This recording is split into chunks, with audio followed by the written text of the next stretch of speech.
Y'all know how you watch a documentary and by the end you feel like you need to go take a shower, call your mama, and update your standards all in the same breath? Because that was me watching this Geoffrey Paschel episode. Because let me tell you something about a narcissist, okay? A real one does not come in the room looking like a monster. That would be too easy. That would let you protect yourself. No, a real narcissist comes in charming, funny, fine, in shape, saying all the right things, holding the door, remembering your coffee order. He is likable on purpose. The likability is the weapon. And Geoffrey had that thing turned all the way up. So today we are getting into Worst Ex Ever on Netflix, season 2, episode 2, titled Primetime Predator. And baby, they named it right. If you're new here, hey, I'm so glad you found me. If you've been rocking with me, then you already know we don't just recap the plot around here. We get into the why. So go ahead and hit that subscribe button so the algorithm stops playing with both of us. Let's get into it.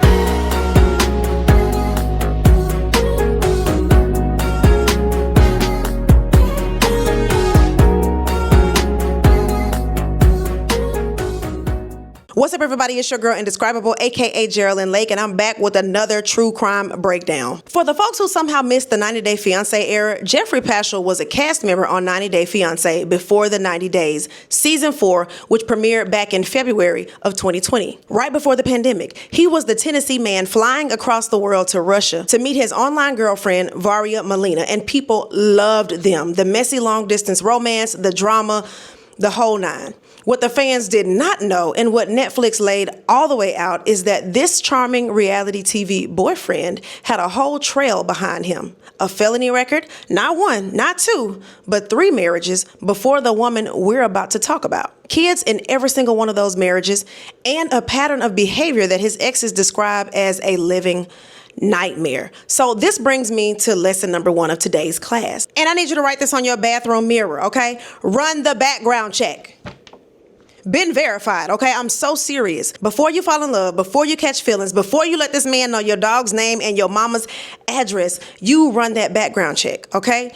A background check is like $20-something. Your piece is priceless. And if a grown man gets offended that you did your homework, congratulations, honey. You just found your first red flag for free. The woman at the center of this episode is Kristen Wilson Chapman. She's a teacher out of Knoxville, Tennessee, and she matched with Geoffrey on a dating app back in 2017. When she met him, he was going by Geoffrey Ian, and he showed up as the perfect family man. Sweet, attentive, loved his kids, the dream, right? Except the story starts unraveling almost immediately. She notices these 2 teenage boys hanging around his house all the time. He tells her, "Oh, those are my friend's sons." Sir. And then she finds out his real last name is Paschel and not Ian, and that he had been married before to a woman named Allison with kids. So Kristen does what any woman with good sense and a working internet connection would do. She started digging, and what she found was that this man had been married 3 times before her, with children in each marriage. Now here's where the narcissist math comes in. A regular person finds all that out and leaves, but Geoffrey was so good at what he did that he convinced her every incident in his past was blown out of proportion, exaggerated, misunderstood. The crazy ex's defense, we all know it very well. So she stayed, and that's when the mask started to slip. Kristen describes him becoming physical, pinching, twisting her arm during arguments, isolating her from friends and family, which is the narcissist playbook, page 1. Because if he can cut you off from everybody who loves you and supports you, then his voice is the only one that you hear. He even took her phone when she tried to call for help. And it built to a night where, according to her, he was high and he turned violent, banged her head against the floor and the wall until she was bleeding. She waited until he fell asleep, slipped out to a neighbor's house, and called 911. That call is what finally got him arrested. Now, let me just sit in the strength of that for 1 second, because escaping is not one dramatic movie moment. Escaping is quiet, and it is terrifying, and she did it while that man was asleep in the next room. Kristen, girl, if you ever see this, you are so brave, and I'm so glad you made it out to tell your story. Girl, you are my shero, and that man can go to hell. Now, Kristen was not the only ex who came forward. His ex, Sabrina, is also in this episode, and something she said has been living in my head rent-free. She talked about how Geoffrey stole her dreams. He ruined her life and made it a living hell. And here's what got me. They show these older pictures of Sabrina from before, and she's literally glowing, y'all. Full of life, full of light, and that spark in the eyes. You know the one I'm talking about. And then you cut to her present day sitting there for this interview, and It's like watching two totally different people. The vitality is gone. Drained. Like you can physically see what years with a man like that does to a person. That's the part they don't tell you about abuse. It's not just the bruises you can see. It's the slow theft of your joy, your confidence, your version of you. He didn't just take from her, he took her. And that's the kind of damage that doesn't show up on a police report. Okay, so let's talk about the timeline because that part is truly diabolical. While Geoffrey was engaged to Kristen, that man was already online in Russia talking to Varya, the one from the show. So the whole time TV had us rooting for this long-distance love story, there was a real woman back home living in fear that he was two-timing on an international level. And it gets worse. According to what came out, Geoffrey flew to Russia to meet Varya just 32 days after he got arrested for domestic violence. 32 days. Most people can't even get their passport renewed that fast. But this man packed a bag and went to go start a romance for the cameras with a fresh arrest on his record. The audacity. And the two sons appeared on the show with him while he sat there talking about how the women in his life had hurt him, playing the victim on national television. That's not a coincidence, okay? That's a strategy, using his kids as props to build sympathy. Now, hold that thought because we're gonna come back to that. So now for the question I know we all screaming at the TV screen. How did this man end up on a reality TV show? And more than that, why would TLC air it? And why would Netflix release these episodes knowing the charges were out there? Because here's the thing, this is not some deep dark secret. Regular fans at home with regular phones were able to pull up his public record. The domestic violence charges had surfaced before that season even aired. There was a whole petition going around from fans trying to get him removed from the show, and they kept him on anyway. So let me ask the question that matters.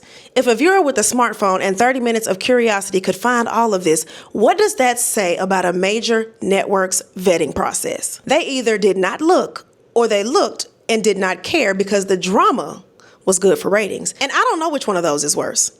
This is bigger than Geoffrey, though. This is about who we hand a platform to and who we let rebrand themselves in front of millions of people. They took a man with a violent record and let him play a romantic lead.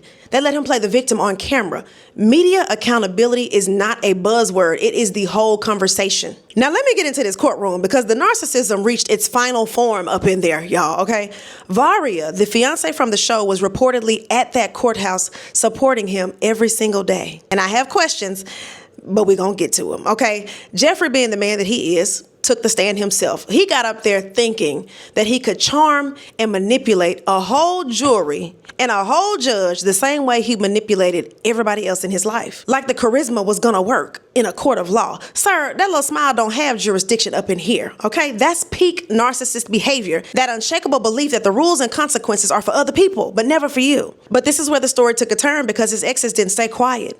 Multiple women came forward and testified about what he had done. And the manipulation that always worked on everybody didn't work this time. In 2021, a Knox County jury saw right through him and found him guilty. Geoffrey Paschel was sentenced to 18 years in prison with no possibility of parole for aggravated kidnapping and domestic assault. He's currently serving that time at a correctional facility in Tennessee, and his scheduled release is 2040. Now, you already know I gotta say it. Thank you to the judge, okay? Thank you, because too many of these cases end with a slap on the wrist and a man back on the streets and on these apps by the weekend. Somebody actually looked at the full picture and said, no, you're gonna sit down for a real amount of time, and that is what accountability looks like. Now, the part I still can't wrap my head around is Varya. She is reportedly still holding this man down, still in contact, letters and visits, still calling him her closest person, still denying any breakup rumors. And listen, I try not to judge people and how they love, but baby, he don't get out till 2040, okay? I don't know what part of that you don't understand, but you could go back to school, get a whole degree, start a business, travel the entire world, and that man will still be signing for his commissary. Okay, that's a lot of loyalty to point at somebody that a jury already saw straight through. I hope she chooses herself one day, though, because girl, go to hell. Now, I would not be keeping it 100 with y'all if I did not tell you why this episode hit different for me. Because I dated a Geoffrey before. His favorite performance was being a loving father. He loved to remind everybody that he loved being a father and a girl dad at that. Now, nothing wrong with a proud daddy, but this was different. He used them kids as a prop. And anytime he got caught doing something wrong, here come the kids, okay? Here come the sad story. Here come the sympathy pitch to make you feel bad for holding him accountable. And on top of that, he's a public figure, always out in the community doing good, shaking hands, taking pictures, building this reputation as one of the good ones. So who was gonna believe that behind closed doors, he was a whole different person. That's the exact same trick that Geoffrey ran. Build a public halo so bright that nobody can imagine the monster underneath it. And that is why I don't play about this topic, because the charming ones, the community ones, the great dad ones, sometimes those are the very same ones you gotta watch the closest. The mask is the whole point. So let me wrap this up with the real lesson, because I don't do doom and gloom. I'm here for the empowerment, okay? So number one, run that background check. Every single time, no apologies, okay? Number two, believe patterns over promises. If a man has a trail of crazy exes, he is the common denominator. That's not a coincidence. That's a resume, baby, okay? Three, isolation is a red flag. That's not romance.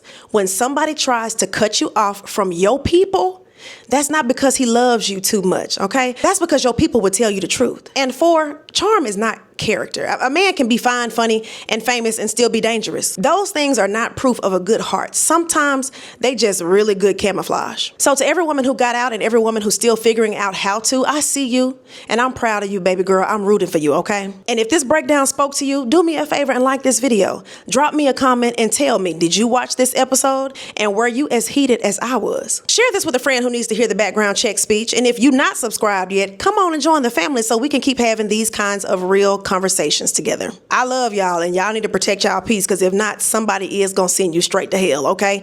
Make sure you hit that notification bell so you know every single time your girl uploads, and I will catch y'all in the next video. Peace.